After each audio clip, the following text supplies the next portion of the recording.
नमस्कार दोस्तों, मैं Sandeep Sharma ESP Einstein science planet से। हम NCERT क्यूरियोसिटी क्लास 7 का चैप्टर नंबर 7 करने जा रहे हैं, वो भी पूरा डिटेल में। सीरीज़ का नाम है इन डेप्थ एक्सप्लेनेशन सीरीज़। अगर आप जल्दी में हैं, चाहते हैं कि सर थोड़ा जल्दी करा दूँ, तो मेरी एक दूसरी सीरीज़ है सेम क्लास 7 क्यूरियोसिटी के लिए ही। पूरी बुक ऑलरेडी ऐड हो चुकी है। सीरीज़ का नाम है आधा घंटा पूरा चैप्टर। विद इन आधा घंटा हम पूरा चैप्टर कंप्लीट कर चुके हैं।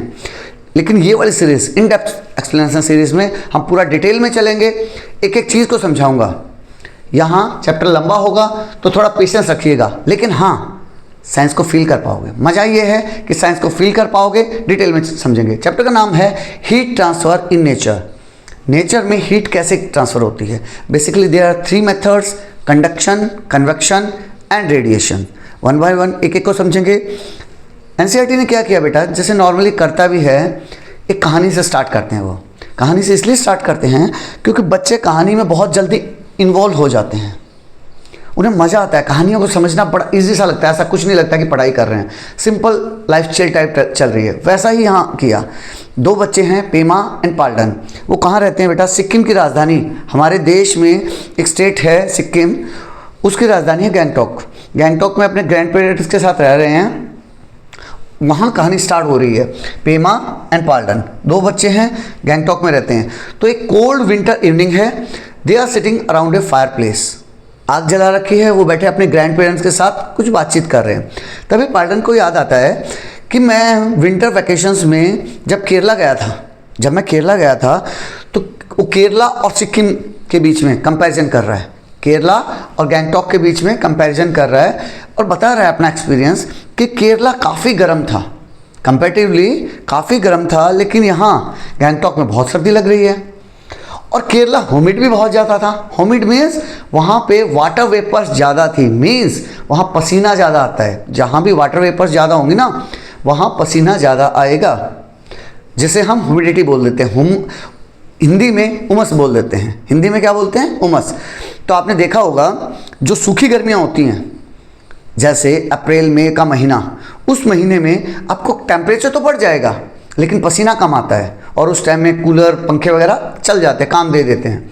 लेकिन जैसे ही जुलाई अगस्त की गर्मियाँ आती हैं, जब ह्यूमिडिटी बढ़ जाती है, तब आप देखो ह्यूमिडिटी बढ़े हुए में कूलर भी इनएफिशिएंट टाइप लगने लगता है। हमें पसीना बहुत आता है। क्यों? क्योंकि उस टाइम में एटमॉस्फेयर में वाटर वेपर्स का कंटेंट बढ़ जाता है। उस टाइम अगर ह्यूमिडिटी आप चेक करोगे, सर कैसे चेक करें? गूगल भी कर सकते हैं बेटा। उस एरिया का नाम डाल दीजिए और आज का ह्यूमिडिटी बता दीजिए, गूगल आपको बता देगा कि वहाँ ह्यूमिडिटी कितनी है। तो आप देखोगे अब वो 90 के आसपास मिलेगी। रेनी सीजन में अब वो 90 के आसपास मिलेगी। जबकि नॉर्मल गर्मी होगी तो टेम्परेचर तो ज़्यादा होगा, लेकिन ह्यूमिडिटी कम होगी और आपको उमस कम लग रही होगी। पसीना चिड़चिड़ी गर्मी नहीं होती है। वही यहाँ बता रहा है। तो फिर उसके जो ग्रैंड पेरेंट्स हैं, जो उसके ग्रैंडफादर हैं, बीइंग ए साइंस टीचर, उनको एक्सप्लेन करते हैं। क्या एक्सप्लेन करते हैं? Kerala is closer to the equator. Equator के बारे में पता है ना बेटा? अगर मैं अर्थ को 2 बराबर पार्ट्स में बांट दूं तो जो लाइन बीचों बीच काटती है that is known as equator. उसे हम इक्वेटर बोलते हैं। ये वाली लाइन, ऊपर नॉर्थ पोल रहेगा, नीचे साउथ पोल रहेगा। तो नॉर्मली क्या है बेटा, जो इक्वेटर के पास का रीजन मीन्स एक 23 डिग्री पे ट्रॉपिक ऑफ कैंसर होता है बेटा, एक 23 डिग्री पे ट्रॉपिक ऑफ कैप्रिकॉर्न होता है। तो इसके बीच का रीजन पूरी अर्थ पे सबसे ज़्यादा गर्मी इसी रीजन में पड़ती है। इसीलिए इसको ट्रॉपिक रीजन बोलते हैं, क्योंकि ये 2 ट्रॉपिक के बीच में पड़ता है, tropic of cancer and tropic of Capricorn.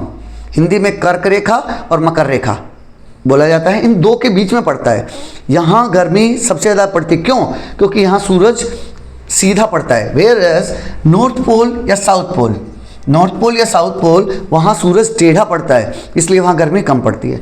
वही उसके दादा एक्सप्लेन करते हैं कि केरला जो है वो इक्वेटर के काफ़ी पास पड़ता है, इसीलिए वहाँ गर्मी ज़्यादा होती है। सर टेम्परेचर का तो समझ आ गया, लेकिन ह्यूमिडिटी का क्या रीज़न है? सेकंड एक्सप्लेन करते हैं। क्या एक्सप्लेन करते हैं कि ऐसा है, जो केरला है वो काफ़ी, केरला में कोस्टल रीजन है। मीन्स समुद्र का किनारा काफ़ी लंबा है, और जहाँ समुद्र का किनारा होता है तो जब समुद्र पास में है इसका मतलब, और जब पास में है समुद्र तो होगा क्या, वहाँ वाटर वेपर्स बढ़ जाएंगे। क्यों? क्योंकि पानी की अवेलेबिलिटी ज़्यादा है।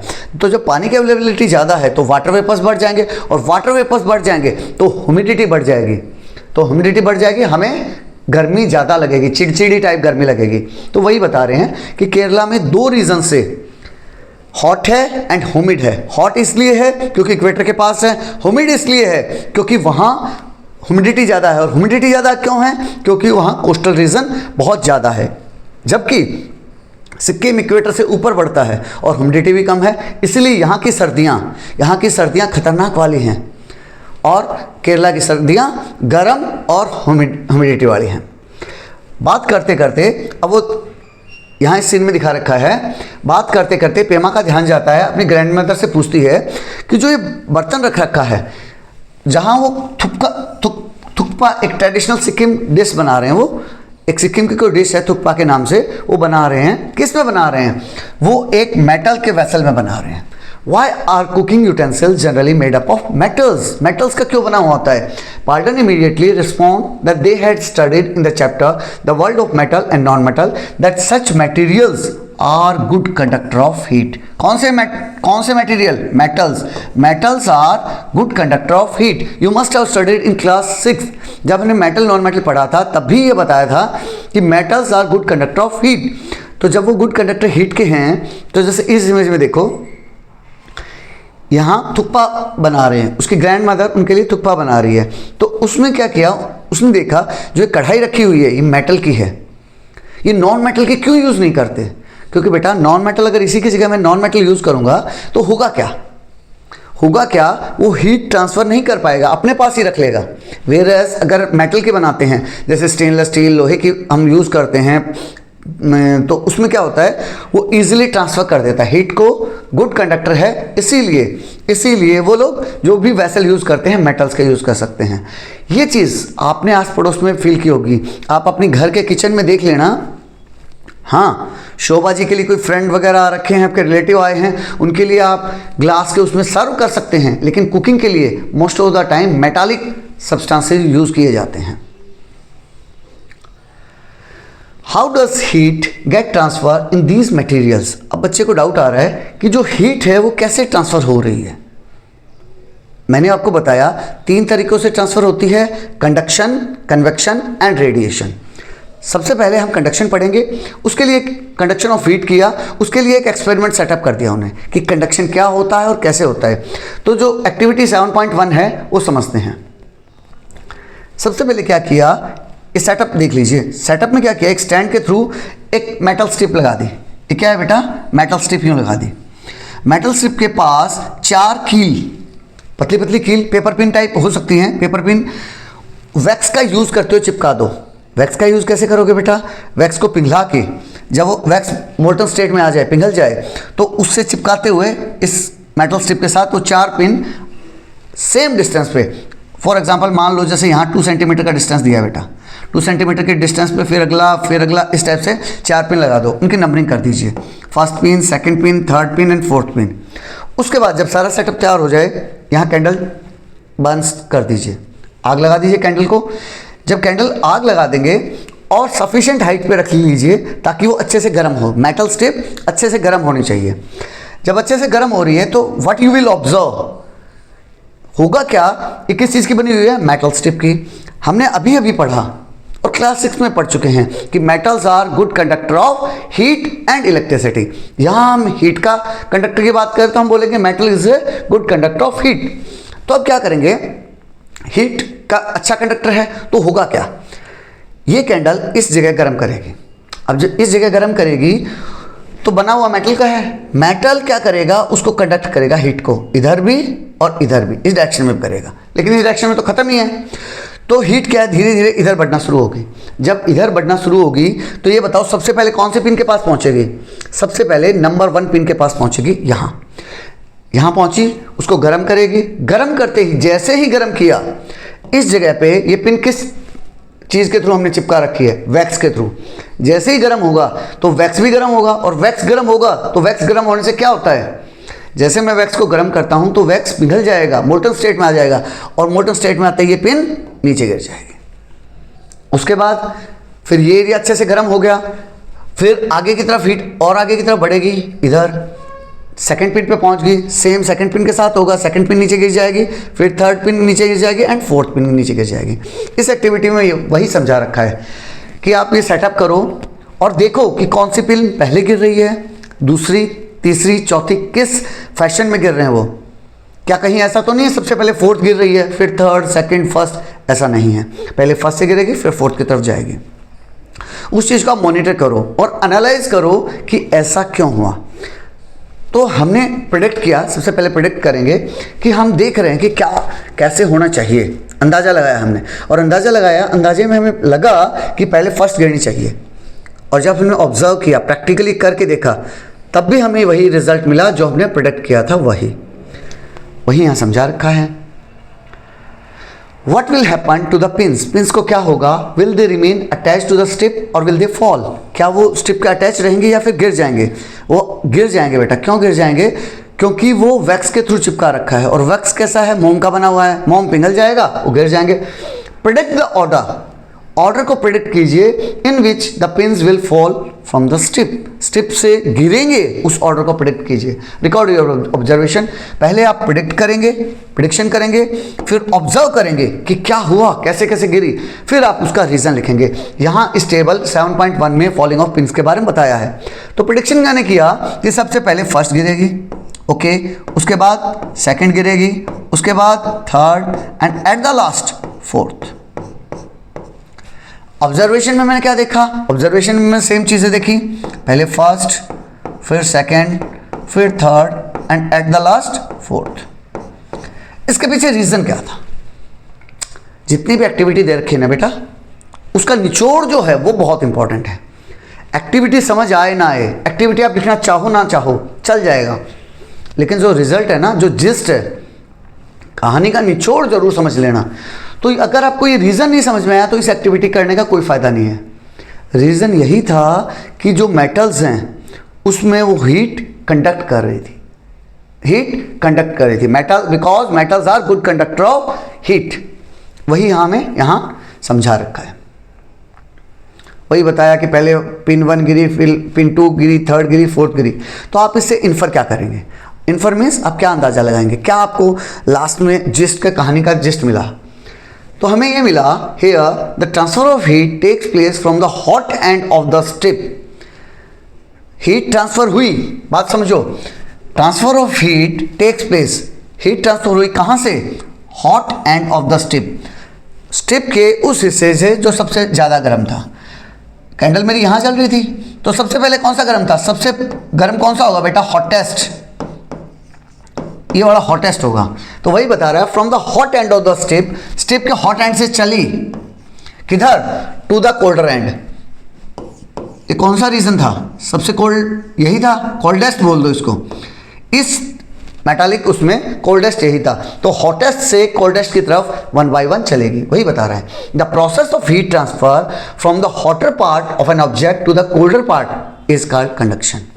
जो हीट ट्रांसफर हुई, ये डेफिनेशन है, डेफिनेशन मैं बोल रहा हूँ बेटा, बार बार बोल रहा हूँ, डेफिनेशन को बड़े अच्छे से लर्न कर लेना, क्योंकि वो तो पहले अगर आपने ढंग से लिख दिया, अगर आपने डेफिनेशन अच्छे से लिख दिया, तो जो चेकिंग करने वाला बंदा है, चाहे वो मैं हूँ या कोई आपके टीचर हैं या कोई तीसरा थर्ड पर्सन है, अगर आपकी डेफिनेशन बड़ी प्यारी लिखी हुई ना, तो आधा तो माइंड सेट वहीं हो जाता, बच्चे को नॉलेज है।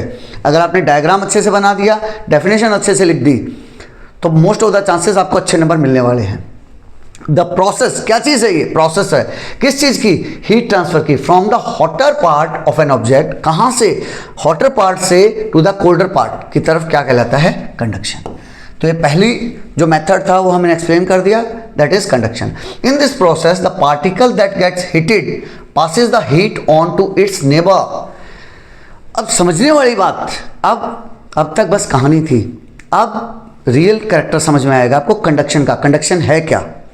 कंडक्शन क्या चीज़ है समझने वाली, जो बोलता हूँ ना साइंस को फील करने वाली कहानी, वो यहाँ शुरू होगी। In this process the particle that get heated, वो पार्टिकल जो गर्म हुआ, passes the heat on to its neighbour, अपने नेबर को पास कर देगा heat.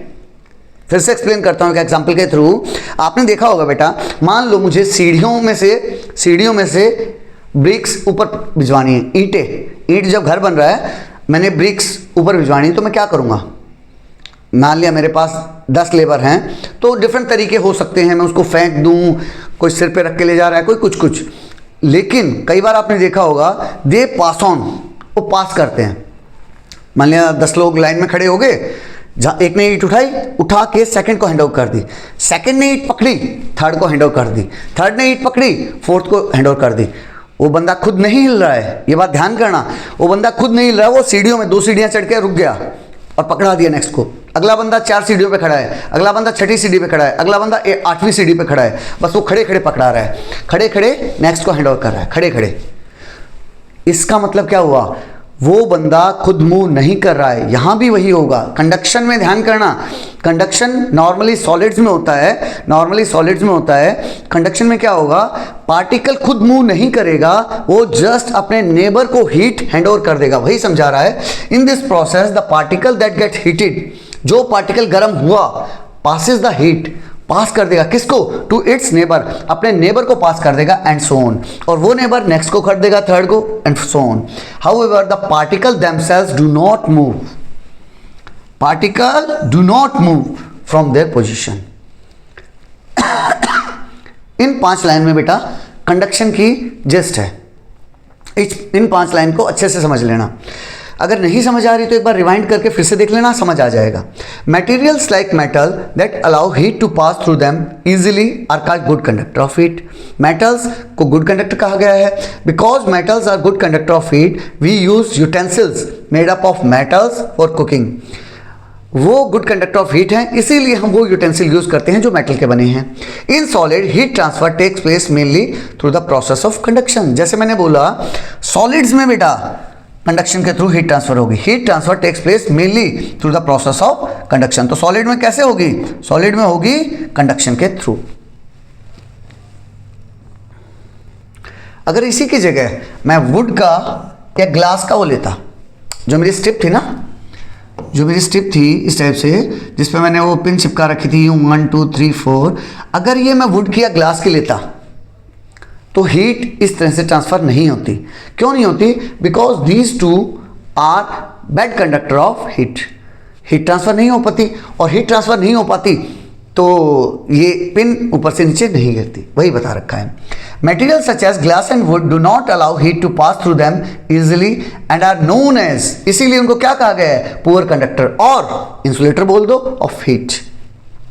Now I know why we generally use metal utensil for cooking. अब उस बच्चे को समझ आ गया है कि मेटल के यूटेंसिल में हम क्यों यूज करते हैं।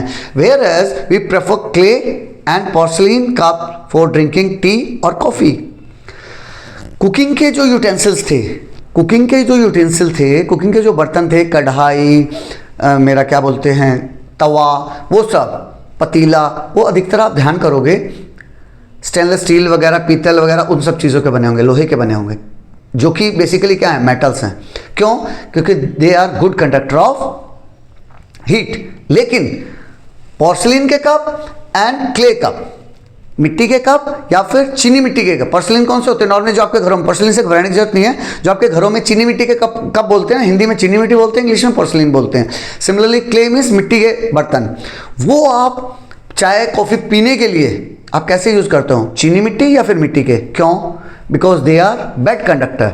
क्योंकि अगर मैंने गर्म चाय भी डाल रखी उसके अंदर और मैंने उसको पकड़ा तो मुझे गर्मी नहीं लगेगी, क्योंकि वो इंसुलेटर है या फिर बैड कंडक्टर है।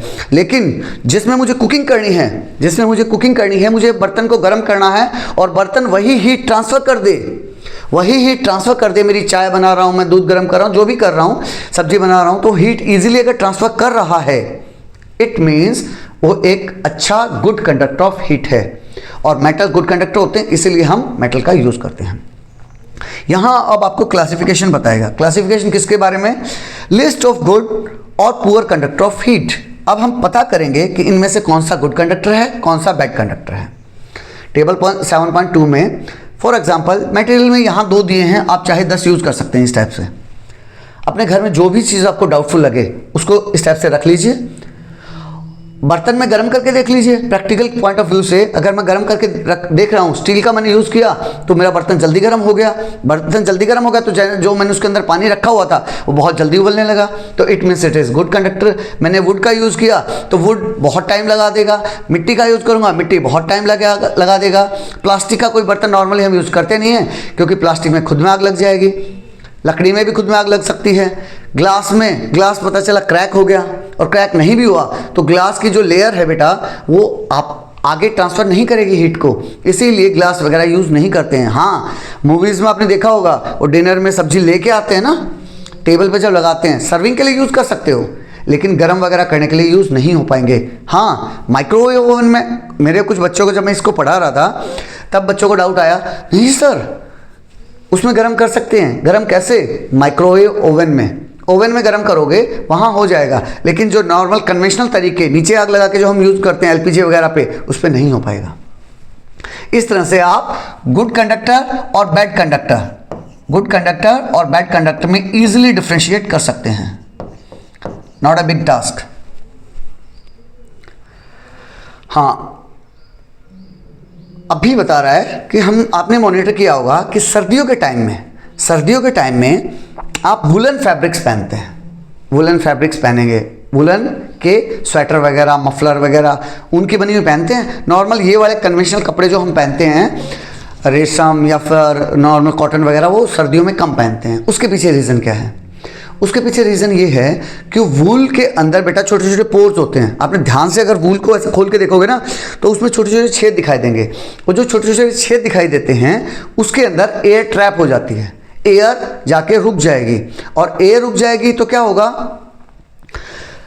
एयर एज ए इंसुलेटर काम करती है। Insulator means bad conductor of heat. तो होगा क्या, जो मेरी बॉडी का टेम्परेचर है 37 डिग्री है, वो 37 डिग्री बाहर नहीं आ पाएगा, यानी मेरी बॉडी अंदर अंदर गर्म रहेगी। प्लस जो बाहर सर्दी है, सर्दियों के टाइम में बाहर का एटमॉस्फेयर गर्म सर्द है, तो जो सर्दी है बाहर की वो अंदर नहीं जा पाएगी। क्यों? क्योंकि मेरी बॉडी के और बाहर के एटमॉस्फेयर के बीच में एक लेयर बन गई, एक प्रोडक्शन लेयर बन गई, जो कि स्वेटर या फिर मफलर वगैरह के थ्रू बनती है।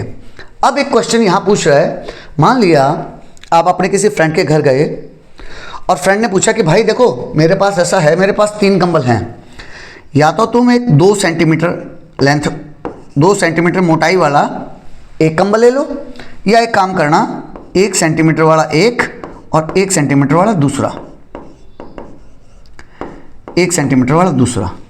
इनमें से कोई भी कॉम्बिनेशन यूज़ कर सकते हो, इधर या तो ये ले लो या ये ले लो, जो तुम्हारा मन करे वो ले लो। तो आपने दिमाग लगाया कि भाई 2 सेंटीमीटर वाला ही दे देना यार, मोटा होगा तो उसमें गर्म रह जाऊंगा। लेकिन कुछ बच्चे जो रियली में स्मार्ट हैं, जिन्होंने साइंस को फील किया है, वो ये वाला कॉम्बिनेशन लेंगे, 1-1 सेंटीमीटर वाले 2 कंबल लेंगे, वो 1-1 सेंटीमीटर मोटाई वाले 2 कंबल लेंगे। क्यों? क्योंकि उन्होंने साइंस को फील किया है। कैसे? बेटा मान लिया मैंने पहला 1 सेंटीमीटर वाला कंबल ओढ़ा, उसके बाद जब मैं दूसरा 1 सेंटीमीटर वाला कंबल उसके ऊपर डालूंगा तो उसके बीच में एयर ट्रैप हो जाएगी, एयर की एक पतली सी लेयर आ जाएगी। और एयर कैसा है? Air is a bad conductor of heat. तो इन दो के बीच में एक पतली सी एयर की लेयर आ जाएगी, एयर की लेयर बन जाएगी, जबकि इसमें नहीं होगा। इसमें सिर्फ मुझे 2 सेंटीमीटर की गर्मी मिलेगी, जबकि इसमें क्या होगा, 1 सेंटीमीटर की गर्मी यहाँ मिल रही है, 1 सेंटीमीटर की गर्मी यहाँ मिल रही है, प्लस एयर जो एज ए इंसुलेटर काम कर रही है उसकी गर्मी मुझे मिलेगी। तो हुआ क्या, मेरे पास 3 लेयर बन गई। यहाँ आप देख पा रहे हो रेड कलर का, इसने क्या किया, ये स्मार्ट बच्चा है, इसने 2 कंबल लिए 1 सेंटीमीटर वाले, एक लेयर ये बन गई, दूसरी लेयर ये जो ग्रीन कलर में दिखा रखी है ये बन गई, तीसरी लेयर जो एयर की व्हाइट कलर के से दिखा रखी है, तो 3 लेयर का मजा ले रहा है। तो इस बंदे को सर्दी नहीं लगेगी। क्यों? क्योंकि एयर बीच में ट्रैप हो गई, वही समझा रखा है, air trap between the layers of the clothing act as a poor conductor. तो एयर कैसे काम करेगी? पुअर कंडक्टर ऑफ हीट की तरह काम करेगी एंड कीप्स अस वार्म, और हमें गर्म रखेगी। The presence of air between 2 thin blankets, 2 पतले ब्लैंकेट्स के बीच में अगर एयर की लेयर रहती है, is the reason why we prefer them over 1 thick blanket. एक मोटे ब्लैंकेट के कंपैरिजन में 2 पतले पतले ब्लैंकेट ले लो, वो आपको ज्यादा गर्मी देंगे। नेक्स्ट पूछ रहा है, is it possible to construct house that are not affected much by the outside heat and cold? क्या ऐसे घर बनाना आसान है क्या? देखो बेटा, बात ऑब्वियस है, जैसे एक्सट्रीम सर्दियों की बात कर लो, लेह लद्दाख वाला रीजन, या फिर एक्सट्रीम गर्मियों की बात कर लो, थार डेजर्ट वगैरह, वहाँ क्या है, घर के बाहर का टेम्परेचर एक्सट्रीम होता है, घर के अंदर फिर भी ठीक है। तो क्या मैं कुछ ऐसे घर बना सकता हूँ क्या जिससे बाहर का टेम्परेचर बाहर ही रह जाए और अंदर का टेम्परेचर अगर मैं मेंटेन कर सकता हूँ तो मैं करता रहूँ? वही पूछ रहा है।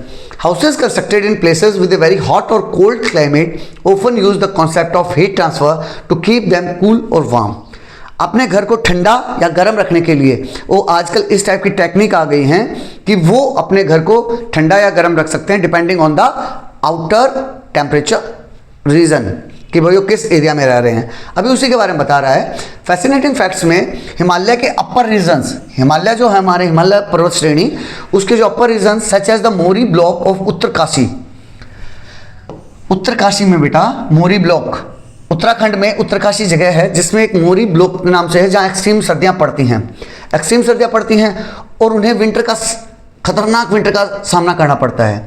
तो वो क्या करते हैं बेटा, अपने घरों की जो चार दीवारी बनाते हैं उसमें वुडन लेयर्स का यूज करते हैं। मान लो क्या करेंगे वो, ये मुझे एक चार दीवारी बनानी, नॉर्मली हम क्या करते हैं अपने घरों में, जो अभी एट प्रेजेंट आम आदमी करता है, ईंट की दीवार बनाता है। तो यहाँ वो लोग क्या करते हैं, ऐसे वुडन की दीवार बनाने, एक वुडन प्लैंक यहाँ लगा दिया, एक वुडन प्लैंक यहाँ लगा दिया, दो वुडन प्लैंक हो गए।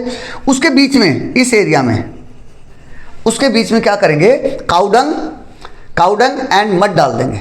उसके बीच में क्या डाल देंगे बेटा, काउडंग मीन्स गोबर और मड कीचड़ मिट्टी का, उसके बीच में यहाँ डाल देंगे।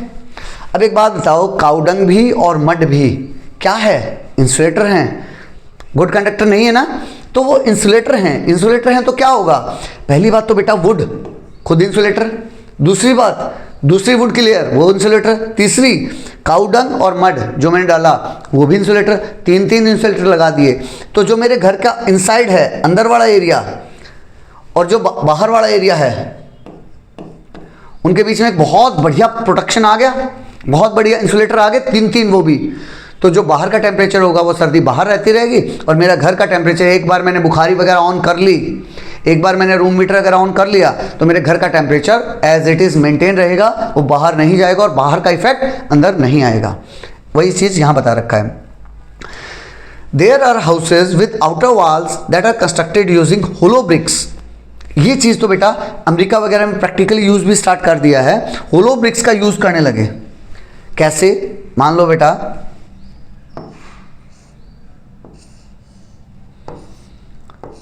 इस टाइप की ईंट है, इस टाइप के ब्रिक है, इसके अंदर क्या करेंगे, यहां बीचों बीच होलो छोड़ देंगे, ये वाला एरिया खाली छोड़ देंगे, ये वाला एरिया खाली छोड़ देंगे।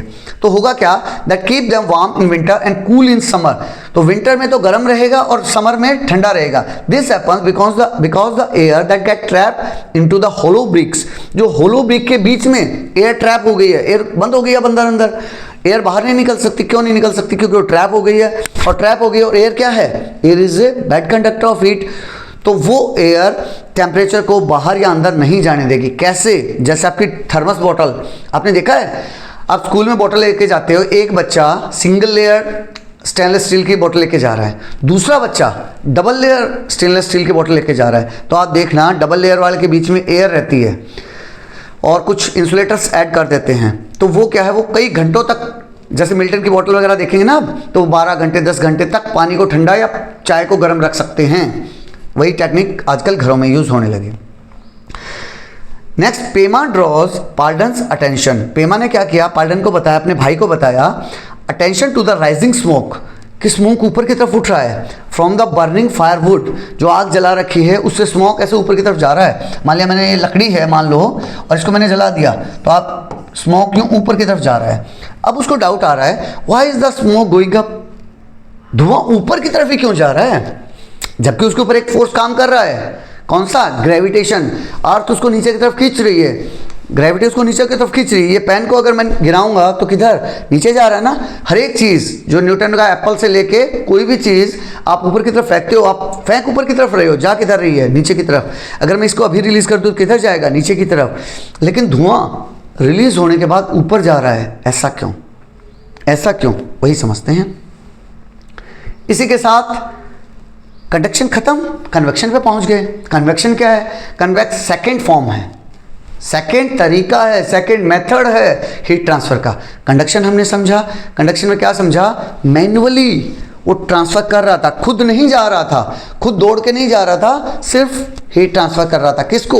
अपने साइड वाले को, अपने साइड वाले नेबरिंग पार्टिकल को हीट ट्रांसफर करने में हेल्प कर रहा था। नॉर्मली ये कहाँ मिलेगा? नॉर्मली हमें ये सॉलिड्स में मिलेगा, नॉर्मली हमें सॉलिड्स में देखने को मिलेगा।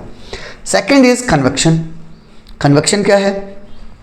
कन्वेक्शन बेटा पहले हम एक एक्टिविटी करेंगे, उसके बाद बताएंगे कन्वेक्शन में क्या होगा। नॉर्मली लिक्विड में और गैसेस में आपको ये देखने को मिलेगा, इसमें जो पार्टिकल है वो खड़े खड़े काम नहीं करेगा, खड़े खड़े काम नहीं करेगा, वो खुद दौड़ के जाएगा और हीट दे के आएगा नेक्स्ट को, हीट को लेके आएगा, हीट को लेके दूसरी जगह जाएगा और दूसरा ठंडा पार्टिकल उसकी जगह आ जाएगा, फिर वो गर्म हो जाएगा, फिर वो भाग जाएगा। इस टाइप से समझेंगे। पहले एक एक्टिविटी बताई हमें 7.2, उसको समझ लेते हैं कैसे। क्या किया बेटा? 2 पेपर ग्लास लिए। नॉर्मली आप जो भंडारे वगैरह में देखते हो ना ग्लास, पानी पीने वाले जो डिस्पोजेबल ग्लास हैं वो लिए, धागे का यूज़ करके यहाँ एक वुडन स्टिक ली, तराजू की तरह, जैसे तराजू बनाते हैं ना हम घरों में, वो तराजू की तरह उसने प्योर बैलेंसिंग, प्योर हॉरिजॉन्टल रखा उसको, 2 बराबर लेंथ के धागे लिए और इस टाइप से उसको टांग दिया। इसका करेगा क्या? यहां ये जो earlier it was like this, horizontal था, ये बिल्कुल हॉरिजॉन्टल था। फिर मैंने क्या किया, इसके नीचे एक कैंडल ले आया, किसी भी एक के नीचे। इस सेटअप में उसने राइट वाले के नीचे रखा है, राइट वाले के नीचे उसने कैंडल जला दी। कैंडल जला दी तो क्या होगा बेटा? कुछ सेकंड बाद आप देखोगे जलाने से यहाँ ये वाटर, ये वेपर्स, जो वैक्स के वेपर्स हैं वो ऊपर जाएंगे। ऊपर क्यों जाएंगे? ऊपर जाएंगे बेटा क्यों? क्योंकि वो गर्म होने के बाद एक्सपैंड होते हैं, और जब भी वो गैस एक्सपैंड हो रही है तो ऊपर की तरफ जाती है। ऊपर क्यों जाती है? क्योंकि वो हल्की है, क्योंकि वो हल्की है। वही चीज़ अभी समझेंगे। तो क्या होगा, ये वेपर्स ऊपर जाएंगे, ऊपर जाएंगे तो पेपर कप जो कि इन्वर्टेड पोजीशन में उल्टा है, उसके अंदर गैस भर जाएगी।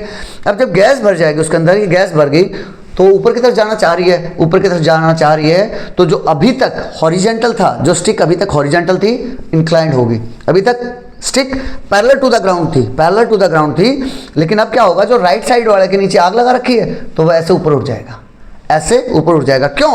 क्योंकि गर्म हवा ऊपर की तरफ उठती है, गर्म हवा ऊपर की तरफ उठती है। यही इस उसमें बता रखा है हमें कि कैसे हुआ। Observation about the cup, observation में आप लिखोगे कि मैंने देखा राइट हैंड साइड वाला जिसके नीचे मैंने कैंडल जला रखी थी वो ऊपर उठ गया।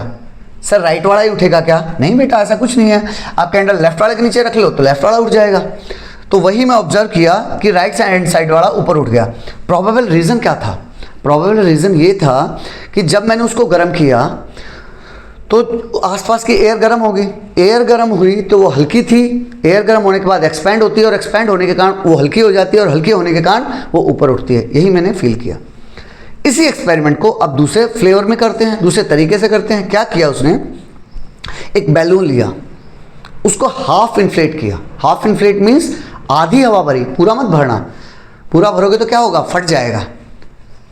पूरा भरोगे तो इस एक्टिविटी में फट जाएगा, ऐसा नहीं है रियल में फट जाएगा, इस एक्टिविटी में फट जाएगा। बताता हूँ कैसे। पहले क्या किया, उसको आधा लिया, आधा फुला के बंद कर दिया और धूप में रख दिया। आधा इन्फ्लेटेड बैलून है और उसको धूप में रख दिया। धूप में रखने से क्या होगा, धूप में रखने से उसको हीट मिलेगी, जैसे इस कप को हीट मिली थी, सिमिलरली यहाँ इस बैलून को भी हीट मिलेगी। बैलून के अंदर क्या है, बैलून के अंदर एयर है, एयर को हीट मिलेगी तो वो फैल जाएगी, एक्सपैंड होगी, और एक्सपैंड होगी तो क्या होगा, जो अभी तक हाफ फिल्ड बैलून था वो बढ़ जाएगा, उसका साइज बढ़ जाएगा। क्यों बढ़ा, क्योंकि उसके अंदर जो हवा थी वो एक्सपैंड हो गई है। एक्सपैंड हो गई है तो इसलिए बढ़ गया। इसीलिए बता रहा था, इन केस अगर मैं पहले से ही पूरा फुला के रखता तो वो फिर भी एक्सपैंड होती। उसको थोड़ी पता है कि मुझे फटना नहीं है, वो फिर भी एक्सपैंड होती, और पहले ही फूला हुआ है पूरा तो उसको फूलने के लिए जगह नहीं मिलती और वो फट जाता। इसीलिए उसने क्या किया, हाफ फिल्ड बैलून रखा और उसको एक्सपैंड होने दिया और देखा, अरे यार ये तो सच में एक्सपैंड हुआ। एक्सपैंड क्यों हुआ है, एक्सपैंड इसलिए हुआ है, वही बताएगा। You observe that the cup under which the candle was placed rises up. आपने देखा जिसके नीचे मैंने कैंडल रखी थी वो राइज अप हो गया। Why is it so, the air around the candle flame heats up. जो कैंडल फ्लेम थी उसके आसपास की एयर गर्म हो गई। As the air in the cup warms up, तो कप के अंदर जो हवा थी, कप के अंदर जो हवा थी वो भी गर्म होगी। इट एक्सपेंड्स, वो फूल गई। एंड ऑक्यूपाइज मोर स्पेस, और उसने ज़्यादा स्पेस लेने का प्लान किया। As a result it becomes lighter, जिससे कि ये हल्की हो गई। एंड राइजेज अप, और ऊपर की तरफ बढ़ गई। वही बैलून के साथ हुआ। बैलून के बारे में बता रहा है कि बैलून इस तरह से फूल जाएगा। How does heat transfer takes place in liquids. अब ये दोनों एक्टिविटी में हमने क्या चीज़ देखी, एयर को एक्सपेंड होते देखा। एयर क्या था, एयर गैस था। तो हमने देख लिया कि गैस तो एक्सपेंड होती है, और ऊपर की तरफ उठती है, जिसको हमने अभी बाद में इंट्रोड्यूस कराएंगे, जिसे हम कन्वेक्शन बोलेंगे। हीट ट्रांसफर का तरीका क्या होगा, इट मीन्स गैसेस में जो हीट ट्रांसफर हो रही है वो किस प्रोसेस से हो रही है, कन्वेक्शन से हो रही है। अब इस बच्चे को डाउट आता है कि हमने सॉलिड देख लिया, मेटल्स में देख लिया, अब गैसेस में देख लिया, तो लिक्विड में कैसे हीट ट्रांसफर होगी। उसके लिए थर्ड एक्टिविटी बता दी। एक्टिविटी 7.3 में क्या किया बेटा, उसने एक बीकर लिया, जरूरी नहीं है 500 ml का लो, आप जितना भी लेना चाहो कोई दिक्कत नहीं उससे। उसको आधा भर लिया पानी से, जैसा इमेज में दिखा रखा है। स्ट्रॉ का यूज करते हुए एक ग्रेन ऑफ पोटेशियम परमैंगनेट उसके बीचों बीच छोड़ दो। उसके बीचों बीच एक पोटेशियम परमैंगनेट का ग्रेन मीन्स दाना उसके बीचों बीच छोड़ दो।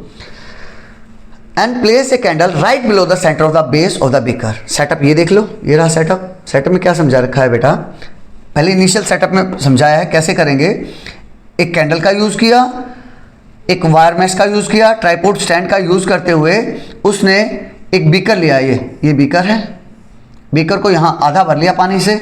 उसके बाद एक स्ट्रॉ का यूज़ करते हुए, स्ट्रॉ के बीचों बीच, स्ट्रॉ कौन सा होता है, वो आप कोल्ड ड्रिंक वगैरह पीते हैं ना, वो वाला, उसके बीचों बीच पोटेशियम परमैंगनेट का दाना लिया और यहाँ इस जगह पे छोड़ दिया, बिल्कुल सेंटर में। उसके बाद नीचे कैंडल लगा दी। ये सेटअप मेरा तैयार है। अब क्या किया उसने, उसके बाद कैंडल को ऑन किया। जैसे ही कैंडल को ऑन करोगे तो एक बात बताओ क्या होगा, जैसे ही मैं यहाँ कैंडल को ऑन किया, तो क्या होगा, हीट ट्रांसफर होगी। तो सबसे पहले बीकर गर्म होगा। बीकर किस चीज़ का बना हुआ है, ग्लास का।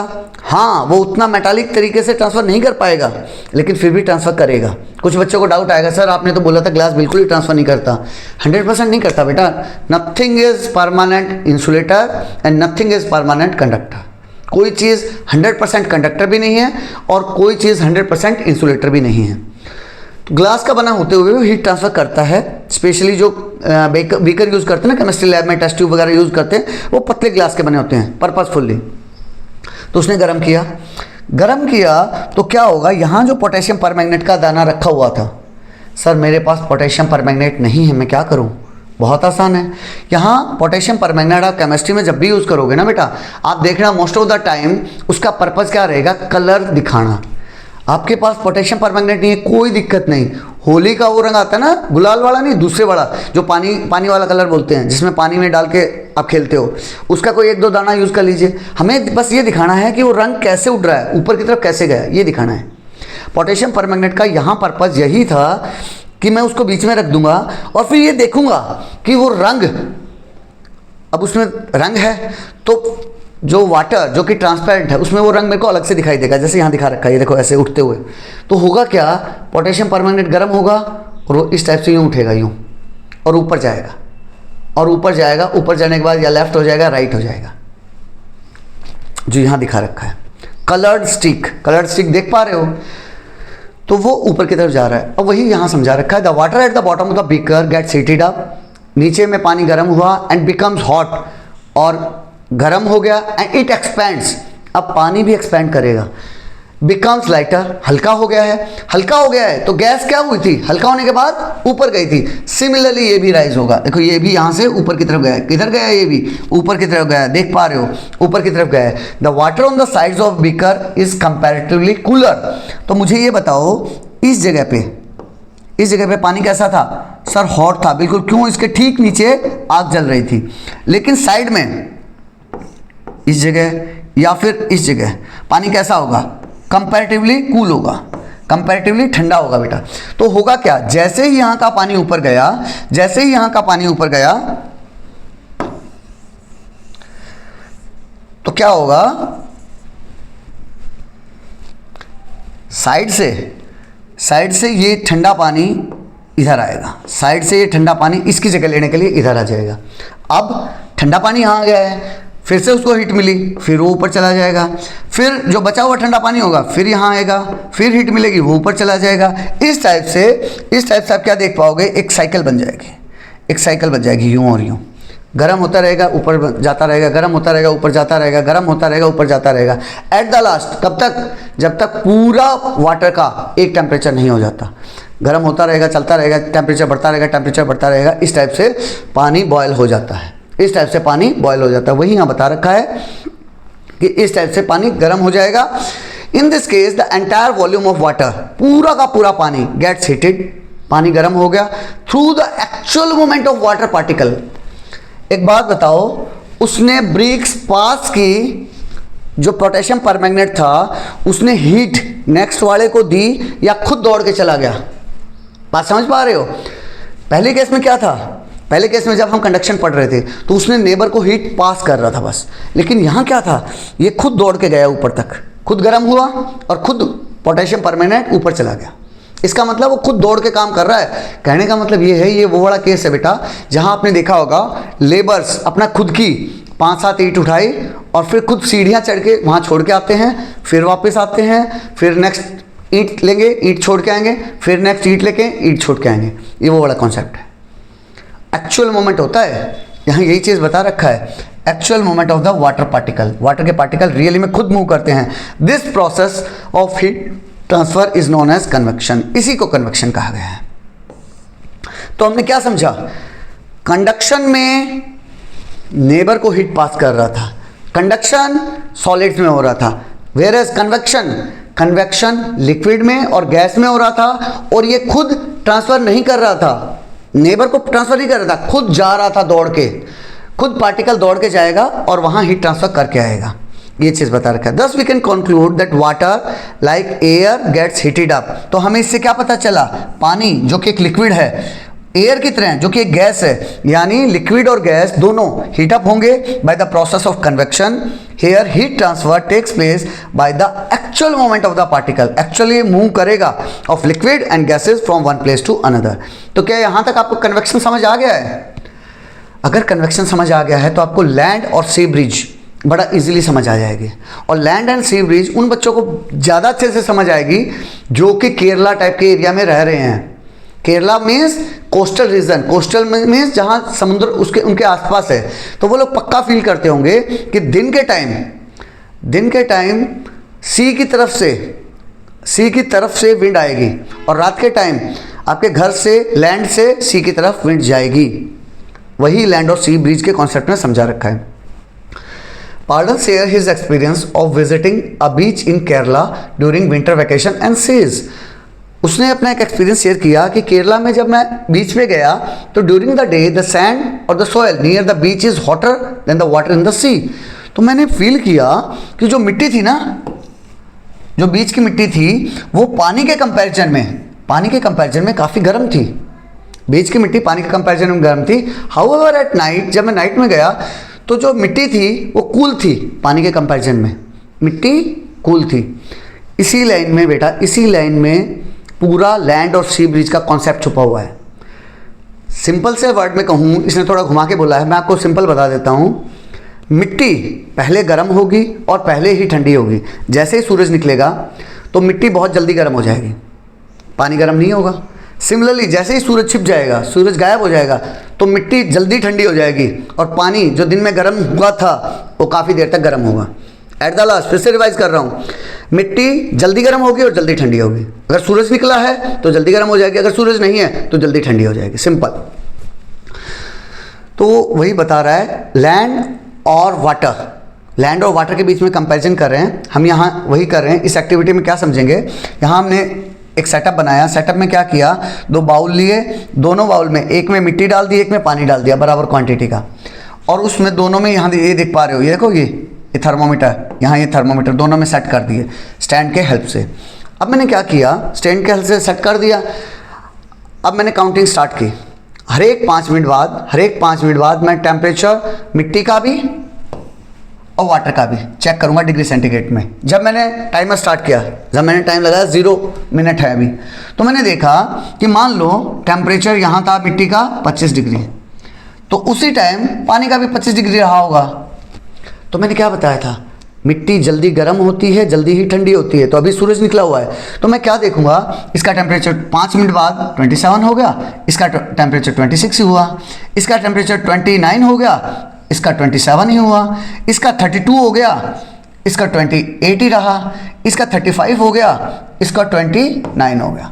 ऐसा कुछ फिक्स नहीं है, मैं एक अंदाज़ा बता रहा हूँ कि मैं देखूंगा कि यहाँ बहुत तेज़ी से दोनों का इनिशियल टेम्परेचर बराबर था, लेकिन 20 मिनट बाद ये 25 से 35 पहुँच गया और ये 25 से 29 ही पहुँच पाया। इसका मतलब मैंने ये एनालाइज किया। यहाँ मैं एनालिसिस क्या करूँगा, मैं एनालिसिस ये करूँगा कि मिट्टी जल्दी गर्म होती है कंपैरेटिव टू वाटर।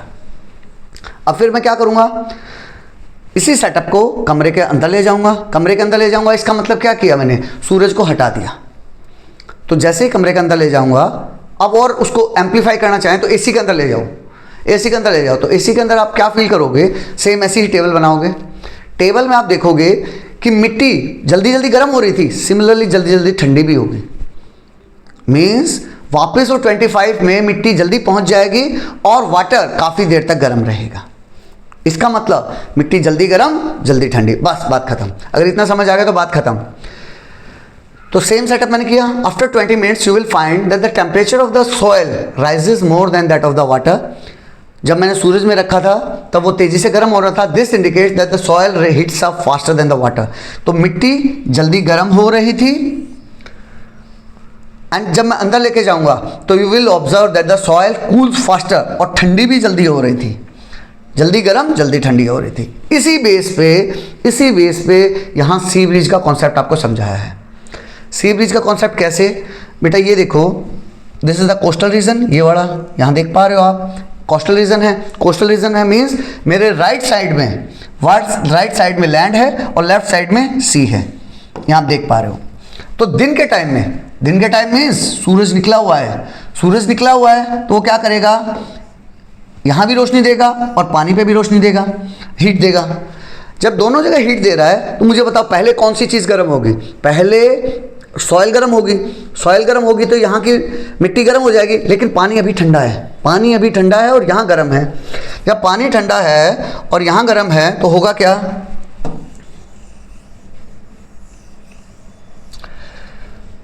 क्या, ये समझो, अगर यहाँ गर्म है, बहुत जल्दी से गर्म हो गया, ये ठंडा है, तो यहाँ गर्म होते ही जैसे हमने ग्लास वाले, इन्वर्टेड ग्लास वाले उसमें देखा था, इसके ऊपर की हवा ऐसे ऊपर उठेगी, ऐसे ऊपर की तरफ जाएगी यूँ, क्योंकि ये गर्म हो गई है, ऊपर जाएगी। और जैसे ही ऊपर जाएगी तो हमने लिक्विड वाले जो पोटेशियम परमैंगनेट वाले में देखा था, जैसे ही गर्म पानी ऊपर उठा, पोटेशियम परमैंगनेट वाला पानी ऊपर उठा, तो साइड का जो ठंडा पानी था वो कवर करने के लिए भागा। वो वहाँ की जगह, वहाँ वैक्यूम बन रहा था, वहाँ खाली जगह बन रही थी, तो साइड में जो यहाँ से हवाएं होंगी वो इधर इस एरिया को कवर करने के लिए दौड़ेंगी, क्योंकि यहाँ की हवा ऊपर चली गई है। यहाँ की हवा ऊपर चली गई तो साइड से हवाएं अंदर की तरफ दौड़ेंगी। और साइड में यहाँ कैसी हवा होगी, एक बात बताओ, समुद्र कैसा था, अभी तक ठंडा था, तो जब ठंडा था तो यहाँ से अंदर की तरफ हवाएं जाएंगी और जो इसको इजीली ठंडा कर पाएंगे। फिर थोड़ी देर बाद क्या होगा, यहाँ की हवा फिर से, अब वो ठंडी हवा यहाँ पहुँची थी, लैंड के ऊपर पहुँचने के बाद वो फिर से गर्म होकर वो फिर ऊपर चली जाएगी, फिर नेक्स्ट हवा यहाँ से फिर ऊपर चली जाएगी। इस टाइप से ये गर्म हवा देखो, यहाँ से वार्म एयर इधर से इधर जा रही है, कूल एयर यहाँ से इधर जा रही है। इस टाइप से एक साइकिल बन जाएगा। तो जो आदमी यहाँ इस घर में रह रहा होगा, उसको कैसी फीलिंग आएगी कि कूल सी ब्रिज मेरी तरफ आ रही है, ठंडी हवा मेरी तरफ आ रही है, और उसके घर को बड़ा अच्छा सी फीलिंग आएगी। जो भी बच्चा कोस्टल रीजन में रह रहा होगा वो इस एक्सप्लेनेशन को अच्छे से समझ सकता है। दिन में उसको पक्का ठंडी हवा सी की तरफ से आती हुई महसूस होगी। अब एक बात बताओ, वो हवा किधर से आ रही है, सर सी की तरफ से आ रही है। जब सी की तरफ से आ रही है और कैसी है, ठंडी है, तो मैं उसको क्या बोल दूँ, कूल सी ब्रिज बोल दूँ क्या, ठंडी समुद्र की हवा इधर जाएगी। तो इसीलिए देखो उसने बोल दिया है कूल सी ब्रिज किधर जाएगी, समुद्र से लैंड की तरफ। तो क्वेश्चन एक नंबर में अगर पूरा एक्सप्लेनेशन आ गया तो आप कर ही दोगे, लेकिन अगर एक नंबर में आता है कि सी ब्रिज किधर से किधर चलती है, तो सी ब्रिज सी से लैंड की तरफ चलती है। याद नहीं रहता बच्चों को, तो याद रखो कहाँ से चलती है, सी से चलती है। सी से लैंड की तरफ ठंडी हवा कब चलती है, जब सूरज निकला होगा। सूरज कब निकलता है, दिन में। तो दिन में कूल सी ब्रिज सी से लैंड की तरफ चलती है। यहाँ तक समझ आ गया। अब नेक्स्ट देखते हैं। अब होगी रात। रात हुआ तो क्या हुआ, समंदर जो सूरज था वो सूरज छिप गया। सूरज छिप गया तो चांद सितारे आ गए। चांद सितारे जैसे यहाँ इमेज में देख पा रहे हो, सूरज है क्या कहीं, नहीं है सर। तो सूरज जब नहीं है तो ये वही केस नहीं हो गया जो हम मिट्टी को और पानी को एसी वाले कमरे में अंदर लेके गए थे। तब आपने क्या देखा था, तब हमने देखा था सर कि सूरज था नहीं, तो इसीलिए वो दोनों चीज़ें जल्दी जल्दी ठंडी होंगी। और जब जल्दी जल्दी ठंडी होगी तो मिट्टी जल्दी ही ठंडी होगी। मिट्टी जल्दी गर्म होती है और जल्दी ही ठंडी होती है। सेम यहाँ होगा, मिट्टी जल्दी ठंडी होगी। जब मिट्टी जल्दी ठंडी होगी तो मुझे बताओ यहाँ कैसा होगा, यहाँ कूल होगा। यहाँ की मिट्टी कैसी होगी, जल्दी ठंडी हो जाएगी। लेकिन यहाँ दिन में जो हीट मिली थी उसको, दिन में जो हीट मिली थी उसके कारण ये अभी तक ठंडा नहीं हो पाया। तो ये कैसा होगा, ये हॉट होगा। पानी कैसा होगा उस टाइम, हॉट होगा। और जो चीज़ हॉट है, जो चीज़ गर्म है, तो अगर समुद्र गर्म है तो उसके ऊपर की हवा वो भी गर्म होगी। और जब गर्म होगी तो इस टाइप से ऊपर उठेगी, ऊपर उठेगी और ऊपर चली जाएगी। और जब ये ऊपर जाएगी तो इस जगह पे वैक्यूम क्रिएट होगा। और वैक्यूम क्रिएट होगा यानी कुछ चीज़ वहाँ नहीं है, तो साइड से ये हवाएं इस तरफ चलेंगी, साइड से ये हवाएं इधर चलेंगी, रश करेंगी, दौड़ेंगी। और ये हवा कैसी थी, ये सर ये कूल थी। कैसी थी, कूल लैंड थी। जगह कैसी थी, ठंडा था। और क्या था, कूल था और लैंड था। कूल लैंड से अगर गर्म की तरफ हवा आ रही है तो मैं उससे कूल लैंड ब्रिज बोल दूँ। तो रात के टाइम में क्या होगा बेटा, सी लैंड से सी की तरफ कूल लैंड ब्रिज चलेगी। और जो हवाएं गर्म होंगी वो ऊपर उठेंगी, ऊपर उठ के इधर चली जाएंगी, फिर यहाँ नीचे आएंगी, ठंडी होंगी, फिर गर्म होगी। इस टाइप से ये साइकिल यूँ चलता रहता है। इसी को यहाँ लैंड ब्रिज बोला है। अगर नहीं समझ में आया हो अब भी तो एक बार फिर से रिवाइज कर लीजिएगा। बहुत ईजी कॉन्सेप्ट है, जिस बच्चे को समझ में आ जाता है 2 मिनट का कॉन्सेप्ट है। कई बच्चों को थोड़ा टाइम लगता है, कोई दिक्कत नहीं, आप एक बार फिर से रिवाइज कर लेना। Thus, people living near the seashore experience that the direction of the wind reverses in day and night. Day में किधर से चल रही थी, डे में लैंड से सी से लैंड की तरफ चल रही थी, सी से लैंड की तरफ चल रही थी, जिसे हम क्या बोल रहे थे, सी ब्रिज। अभी क्या हुआ, लैंड से सी की तरफ चल रही है, लैंड से सी की तरफ चल रही है, जिसे हम कूल लैंड ब्रिज बोलते हैं। अब पहुंच गए हम थर्ड पार्ट पे। कंडक्शन समझ चुके, कन्वेक्शन समझ चुके। I revise again. कंडक्शन क्या था, सॉलिड्स में हो रहा था। कन्वेक्शन कहाँ हो रहा था, लिक्विड में और गैसेस में हो रहा था। कंडक्शन में क्या था, कंडक्शन में वो अपने नेबर को हीट ट्रांसफ़र कर रहा था। ऐसे ईंट मान लिया ब्रेक पकड़ा दी या हीट पकड़ा दी, वो नेक्स्ट को पास कर रहा था। लेकिन कन्वेक्शन में वो खुद दौड़ के जा रहा था। अब आ गया तीसरा पार्ट, रेडिएशन। रेडिएशन में क्या होगा बेटा, रेडिएशन में बेसिकली कोई मीडियम की रिक्वायरमेंट ही नहीं है। मीन्स कोई लेबर चाहिए ही नहीं आपको ईंट पहुंचाने के लिए, ईंटें अपने आप पहुंच जाएंगी। रियल लाइफ में ये ईंटों वाला एग्जांपल पे सेट नहीं हो पाएगा। ईंटों का एग्जांपल मैंने आपको इसलिए समझाया था ताकि आप फील कर पाओ। ये वाला कॉन्सेप्ट रेडिएशन में फिट नहीं हो पाएगा। लेकिन रेडिएशन आपको कैसे फील हो सकती है, जो सनलाइट हम तक पहुँचती है, सनलाइट हम तक पहुँचती है वो रेडिएशन प्रोसेस से ही पहुँचती है। या फिर जो आप सर्दियों के टाइम में हीट तापते हो ना, गर्मी में, मतलब वो फायर वुड वगैरह जला के और अपने हाथ ताप रहे हो, हाथ सेक रहे हो, वो कैसे, वो जो हवा, जो गर्म हवा आप तक पहुंच पा रही है वो रेडिएशन के थ्रू ही पहुंच पा रही है। या फिर सनलाइट जो इतने लाखों किलोमीटर दूर है हमसे, उसकी रोशनी, उसकी गर्मी जो हम तक पहुंचती है वो रेडिएशन के थ्रू ही पहुंचती है। सर वो तो बीच में एटमॉस्फेयर है ना, एटमॉस्फेयर के थ्रू आती है। एटमॉस्फेयर ऊपर क्या है, कुछ नहीं है बेटा, वैक्यूम है। तो वो वैक्यूम में से भी ट्रांसफर होकर आप तक पहुंच जाती है। इट मीन्स वैक्यूम में से भी ट्रांसफर होकर आप तक पहुंच पा रही है। इट मीन्स उसको कोई मीडियम चाहिए ही नहीं, उसको कोई लेबर चाहिए ही नहीं जो अपने नेबर को पास कर दे या खुद दौड़ के जाए, वो अपने आप तक पहुंच रही है। वही समझते हैं। Do you remember that when Pema and Palden was sitting around the fireplace, they felt warm? आपने याद आपको याद होगा जब प्रेमा एंड पाल्टन बैठे हुए हाथ सेक रहे थे तो थोड़ी देर बाद वो गर्मी महसूस करने लगे।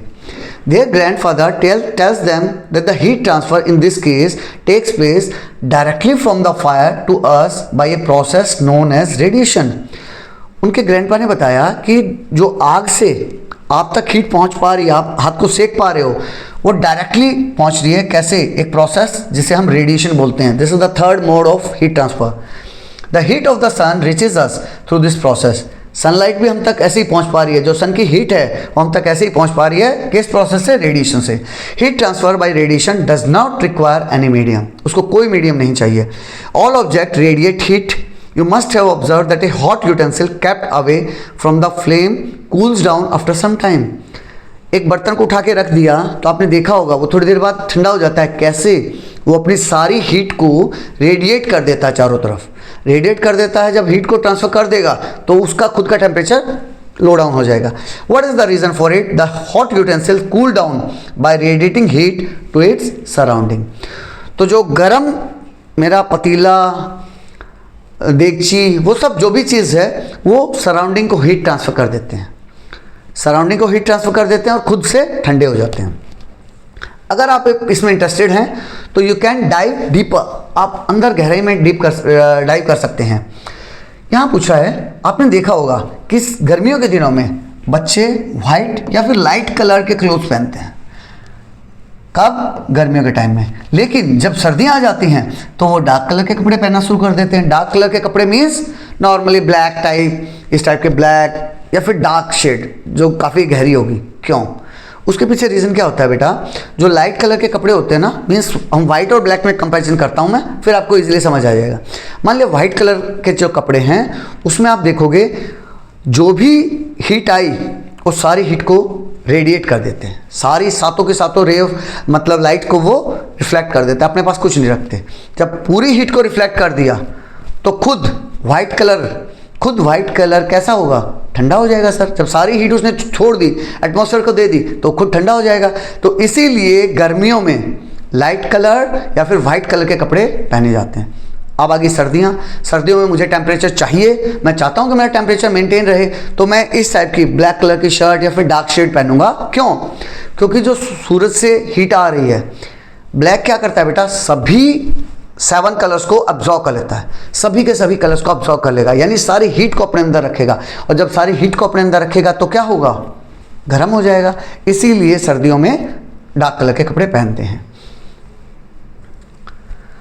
अब बता रहा है, हमारी डेली लाइफ में कई बार आपने देखा होगा एक ही प्रोसेस में, जैसे यहाँ दिखा रखा है, एक ही प्रोसेस में कंडक्शन भी होते दिखाई देगा, कन्वेक्शन भी दिखाई देगा एंड रेडिएशन भी। सर एक ही प्रोसेस में? अभी तो आप बोल रहे थे सॉलिड में कंडक्शन होगा, लिक्विड एंड गैस में कन्वेक्शन होगा और रेडिएशन को कोई मीडियम ही नहीं चाहिए, तो इसमें कैसे होगा? आइए समझ लेते हैं। बहुत आसान है बेटा। मम्मी रेगुलर पानी गर्म करती हैं या दूध गर्म करती हैं तो ऐसी प्रोसेस से करती हैं। तो मैं समझाता हूँ कैसे कंडक्शन, कन्वेक्शन और रेडिएशन एक ही में होगा। सबसे पहले जैसे ही मैंने आग जलाई तो आग जलाने के बाद क्या चीज़ गर्म होती है? सर यूटेंसिल गर्म होगा। और यूटेंसिल किस चीज़ का बना हुआ है? सॉलिड का। और सॉलिड में हीट ट्रांसफर कैसे होगी? कंडक्शन से। अब अंदर के पानी को उसको हीट भेजनी है तो कैसे भेजेगा? अपने नेबर को हीट ट्रांसफर करेगा। अपने नेबर को हीट ट्रांसफर करेगा। तो इन शॉर्ट मैं क्या कहूँ, जो ये यूटेंसिल है ये कैसे गर्म हुआ? सर ये गर्म हुआ कंडक्शन से। ये कैसे गर्म हुआ? With the process of conduction. ठीक है, ये तो गर्म हो गया। अब उसने हीट दे दिया किसको? पानी को। अब पानी की सबसे लोअर मोस्ट लेयर को हीट मिली, वो क्या करेगा? पोटेशियम परमैंगनेट डाल के आप ट्राई कर सकते हो। वो क्या करेगा? ऊपर उठेगा। पानी के खुद के सब्सटेंस ऊपर जाएंगे, खुद के पार्टिकल्स ऊपर जाएंगे और ऊपर जाके चारों तरफ फैल जाएंगे और साइड के ठंडा पार्टिकल वहाँ आ जाएगा सेंटर में और फिर वो गर्म होगा। ये इस टाइप से प्रोसेस चलती रहेगी। इसका मतलब जो अंदर पानी है वो किस प्रोसेस से गर्म हो रहा है? वो सर कन्वेक्शन से गर्म हो रहा है। किससे गर्म हो रहा है? कन्वेक्शन से। उसके बाद सर रेडिएशन कहाँ है? एक काम करो बेटा, इसके पास में यहाँ मैंने एक घी का बर्तन रख दिया। सर्दियों में घी जम जाता है, घी का बर्तन इसके ऊपर रख दो तो 5 मिनट बाद देखोगे कहीं भी हीट उसके टच में नहीं है, लेकिन वो घी पिघल जाएगा। घी पिघल जाएगा। या फिर आप अपना ऐसे हाथ रख लो तो आपको 2-5 मिनट बाद देखोगे हाथ अच्छे खासे गर्म हो गए हैं। या तो ये बर्तन भाई गर्म हो गया है या फिर आपके हाथ गर्म हो गए। कैसे गर्म हुए? इसके और इसके बीच में कैसे हीट ट्रांसफर हुई? इसके और इसके बीच में ट्रांसफर हुई with the help of radiation. तो third process that is radiation. Radiation से क्या हो गया बेटा? ये हीट यहां ट्रांसफर हुई। तो आपने देखा कंडक्शन, कन्वेक्शन और रेडिएशन तीनों के तीनों एक ही एक्सपेरिमेंट के थ्रू हम समझ पाए कि हो पाते हैं। अब पूरी कहानी का निचोड़ बता रहा है। Let us wrap up. जैसे कहानी खत्म होती है ना, फिर से आप बोलते हो दादू दादू एक बार फिर से बताओ ना, दादू दादू एक बार फिर से बताओ ना, तो वही कहानी का निचोड़ बता रहा है। There are 3 processes. कितने प्रोसेस हैं? 3। मैं बार बार बता रहा हूं कौन कौन से। कंडक्शन, कन्वेक्शन एंड रेडिएशन, 3 तरीके हैं। कंडक्शन, कन्वेक्शन और रेडिएशन के बारे में डिटेल में बताएगा, जो बहुत इंपॉर्टेंट है, नोट डाउन कर लेना। In conduction heating takes place when one particle receives heat. एक पार्टिकल हीट को रिसीव करेगा, रिसीव करके क्या करेगा? ट्रांसफर कर देगा। कीवर्ड्स को मैं अंडरलाइन कर रहा हूं। ट्रांसफर कर देगा हीट को to the next particle, transfer कर देगा नेक्स्ट पार्टिकल के पास एंड सो ऑन। वो नेक्स्ट को कर देगा, वो नेक्स्ट को कर देगा, इस टाइप से प्रोसेस चलती रहेगी। The particle themselves do not move. Particle move नहीं करेंगे फ्रॉम देयर पोजीशन। कंडक्शन समझ आ गया? Move towards convection. In convection heat transfer takes place by the actual movement of the particle. Particle दौड़ के जा रहा है, पार्टिकल क्या कर रहा है? एक्चुअल मूवमेंट कर रहा है, पार्टिकल एक्चुअल मूवमेंट कर रहा है। Note that in conduction and convection a medium must be present. दोनों में मीडियम की रिक्वायरमेंट थी। यहां क्या कर रहा था? वो नेक्स्ट पार्टिकल को पास कर रहा था। यहां क्या कर रहा था? खुद दौड़ के जा रहा था, लेकिन मीडियम जरूरी था। Whose particle help in the transfer of heat। तो दोनों में मुझे हीट चाहिए, मुझे पार्टिकल चाहिए जो मूव कर पाए। इसके अलावा कन्वेक्शन हो किस में रहा था? वो हो रहा था लिक्विड में और गैसेस में और गैस में। कंडक्शन सॉलिड में, ये लिक्विड और गैस में। In the case of radiation heat travels from one place to another and no material medium is required. कोई मटेरियल नहीं चाहिए मुझे, कोई मटेरियल नहीं चाहिए। अब फैसिनेटिंग फैक्ट्स में एक हिमालयन रीजन कश्मीर में नॉर्मली बेटा एक ट्रेडिशनल वो यूज़ किया जाता है जिसे हम बोलते हैं बुखारी। घरों में घर ठंडे रखे जाते हैं, सर्दियों के टाइम में घर को गर्म रखा जाता है अंदर, और गर्म रखने के लिए वो एक ट्रेडिशनल तरीका यूज़ करते हैं जिसे बुखारी बोलते हैं। आप इम्प्रोवाइज फॉर्म में चूल्हे का इम्प्रोवाइज फॉर्म समझ लीजिए। क्या किया? फायरवुड्स वगैरह इसके अंदर लगा दिए, इसको एक पाइप से कनेक्ट कर दिया। पाइप से कनेक्ट इसलिए कर दिया ताकि वो छत के थ्रू होते हुए धुआं बाहर चला जाए, कमरे के अंदर धुआं ना रहे। ठीक है। एक एडिशनल और यूज़ किया, जहाँ भी मैं वो लकड़ियाँ जला रहा था उसके ठीक ऊपर मैंने यहाँ ये देखो ये जो चीज़ देख पा रहे हो, एक प्लेटफॉर्म सा बना दिया। प्लेटफॉर्म किस लिए बना दिया? मुझे सूप बनाना है, मुझे चाय बनानी है। यहाँ जैसे देख पा रहे हो उसने केतली रखी हुई है, उसके ऊपर केतली रख दी ताकि कमरा तो गर्म हो ही रहा था, साथ के साथ केतली भी गर्म हो जाए। यहाँ भी वही तीनों कंडक्शन, कन्वेक्शन और रेडिएशन देख पाओगे। कैसे सर? एक बात बताओ, केतली कैसे गर्म हो रही है? केतली किस चीज़ की बनी हुई है? सॉलिड की। गर्म कैसे हो रही है सर? कंडक्शन से। केतली के अंदर जो चाय रखी है क्या है उसके अंदर? वो लिक्विड है सर। गर्म कैसे होगी? कन्वेक्शन से। और कमरा कैसे गर्म हो रहा है? पूरा कमरा चारों तरफ गर्म कैसे हो रहा है? वो रेडिएशन से। तो तीनों चीज़ें यहाँ आपको देखने को मिलेंगी।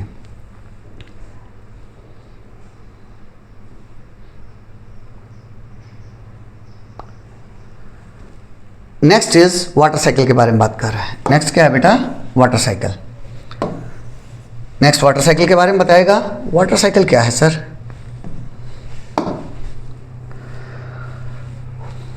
वाटर की साइकिल, वाटर की वो वाली साइकिल क्या जो आप चलाते हो? नहीं, ये वो नाइट्रोजन साइकिल, ऑक्सीजन साइकिल, वही उसी टाइप की एक वाटर साइकिल है। सच दैट पानी का लेवल मीन्स पानी जो अर्थ के ऊपर है वो ना तो कम हो ना ज़्यादा हो, साइकिल चलती रहे।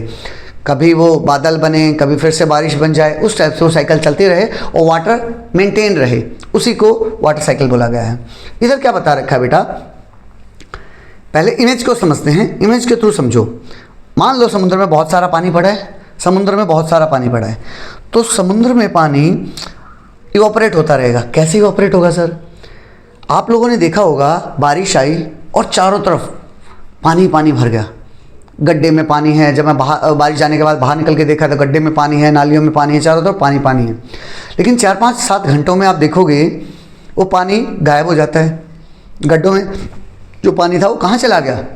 वो बेटा कुछ पानी तो सीप होके ज़मीन के नीचे चला जाता है और कुछ पानी इवोपरेट होके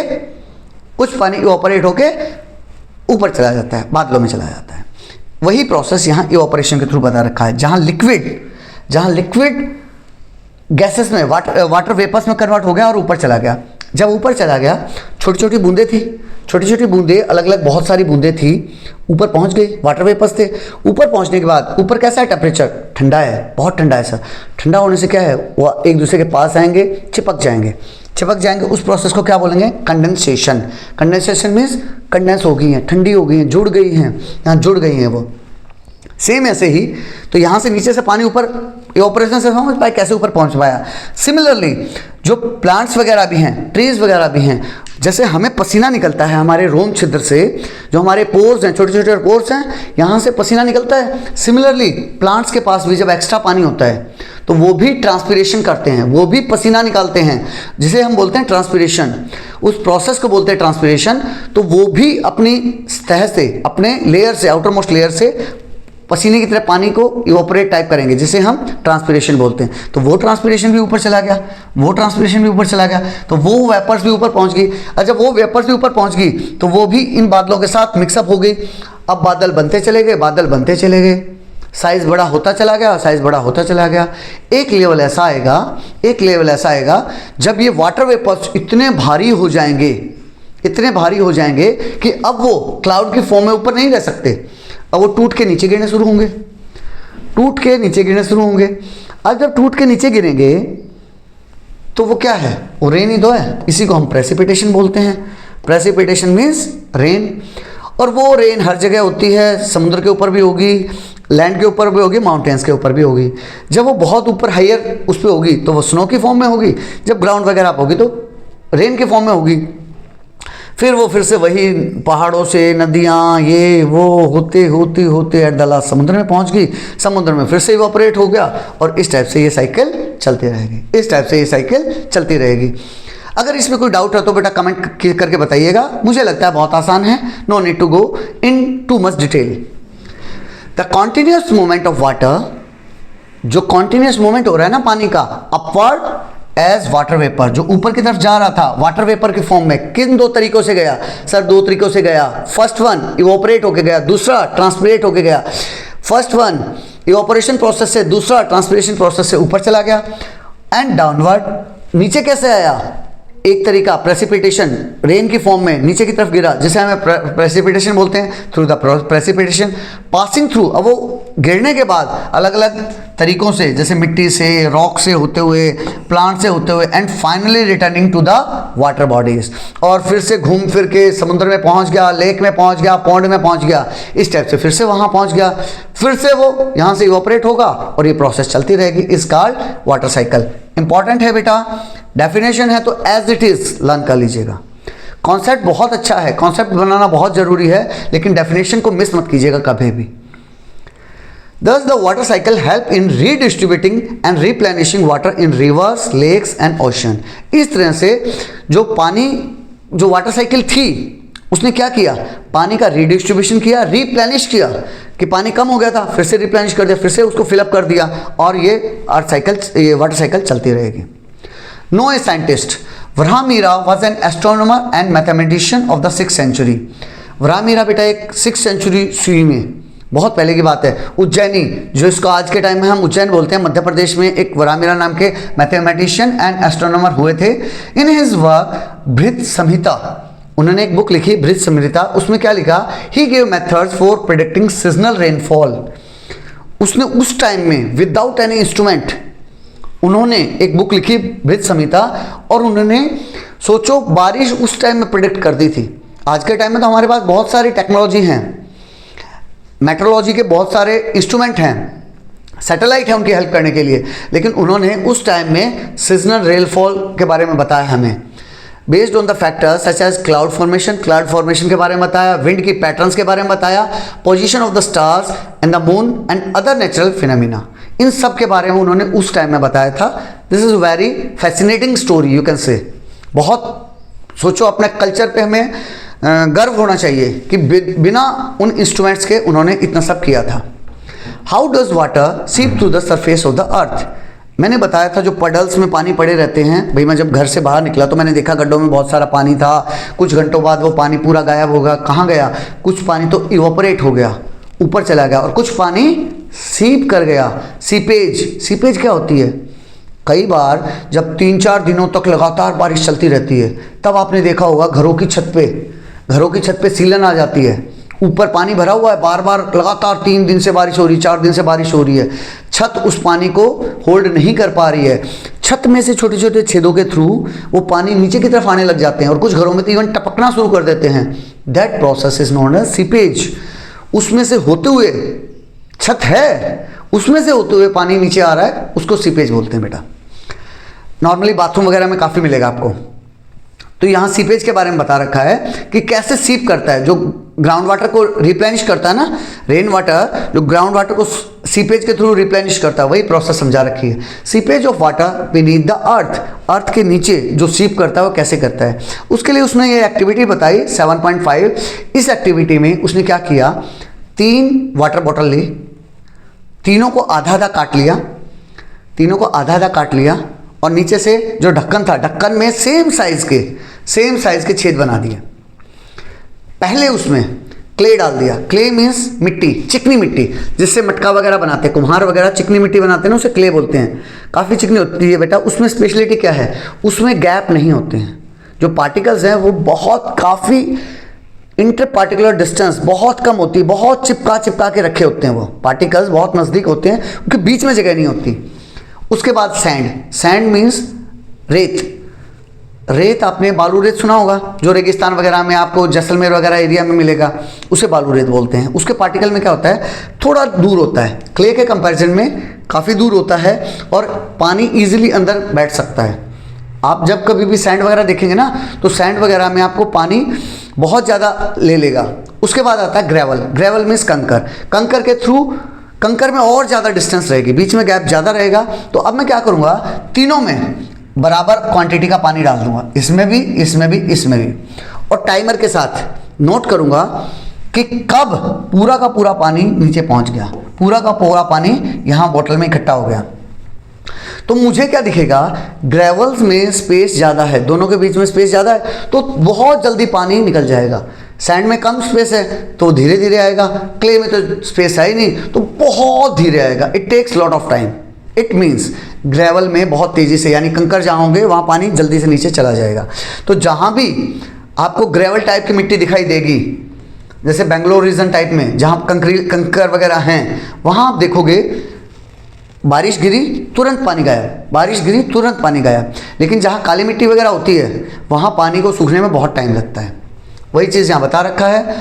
इसमें हम प्रेडिक्शन करेंगे, ऑब्जर्व करेंगे और वही होगा। सबसे पहले क्ले में वेरी स्लो होगा, सैंड में थोड़ा स्लो होगा और ग्रेवल में सबसे फास्ट हो जाएगा। वही यहाँ समझा रखा है। जो ग्रेवल होंगे, पत्थर होंगे, उसमें ओपन स्पेस बहुत ज़्यादा होता है, तो उसमें से this process of surface water, surface का जो पानी होगा सीप कर जाएगा through the soil and the rocks is called infiltration. इस प्रोसेस के थ्रू वो नीचे पहुंच जाएगा। The water that seeps through gets stored in the pore spaces of sediments and opening in rock beneath the surface as ground water. जो बेटा surface है, ये देखो यहाँ दिखा रखा है, वो क्या होगा, सरफेस में जो ग्रेवल्स वगैरह है, पत्थर वगैरह, उससे देखो, ये देखो यहाँ ऐसे, इसको क्या बोलते हैं, इन्फिल्ट्रेशन।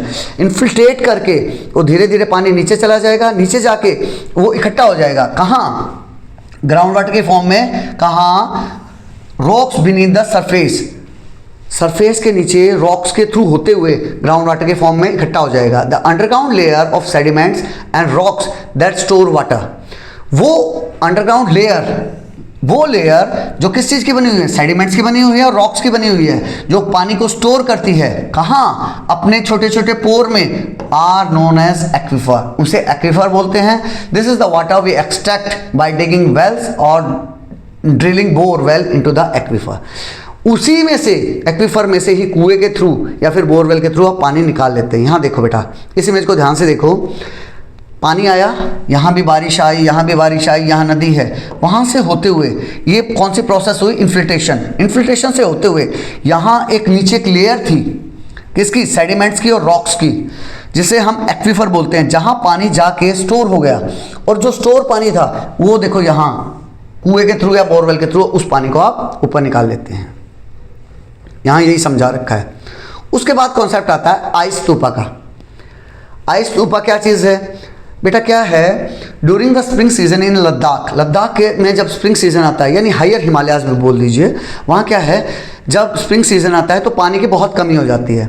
लेकिन सर्दियों में तो बहुत पानी है, सर्दियों में ऊपर बर्फ़ पड़ी हुई है। तो वो लोग क्या करते हैं, एक नई टेक्निक उन्होंने ईजाद की कि अब जो नीचे रह रहे हैं वो पानी की कमी है, तो उन्होंने क्या किया, लंबे लंबे पाइप लगाए ऊपर से और वो यूँ लेके आए। तो जब ऊपर का पानी पिघल गया, बर्फ़ पिघल गई, तो वो यहाँ पाइप से होते हुए यहाँ आएगी और यहाँ एक पतले से छेद के थ्रू उसको बाहर निकाल देंगे। और जब वो बाहर निकाल देंगे तो होगा क्या, उस टाइम में, विंटर के सीज़न में यहाँ बहुत सर्दी है तो वो पानी बाहर आएगा और यहाँ जम जाएगा। और ये देखो यहाँ स्तूप, इट्स ए काइंड ऑफ स्तूप, इस टाइप से बन गया ना बेटा, ये देखो स्तूप की फॉर्म में बन गया। तो एक आइस का स्तूप बन जाएगा, जिसको जब बाद में पानी की कमी होगी और वो मेल्ट होगा, जब पानी की कमी होगी स्प्रिंग सीजन में, तो वो मेल्ट होने के बाद उस पानी को इजीली यूज़ कर सकते हैं। इसी को आइस स्तूपा बोला गया है। इसी के साथ आपका ये चैप्टर यहाँ ख़त्म होता है। अगर चैप्टर में मज़ा आया हो, इंटरेस्टेड लगा हो मेरा एक्सप्लेनेशन कहीं लॉजिक है, तो शेयर कर दीजिएगा अपने दोस्तों के साथ। With this I am signing off. जय हिंद, जय भारत।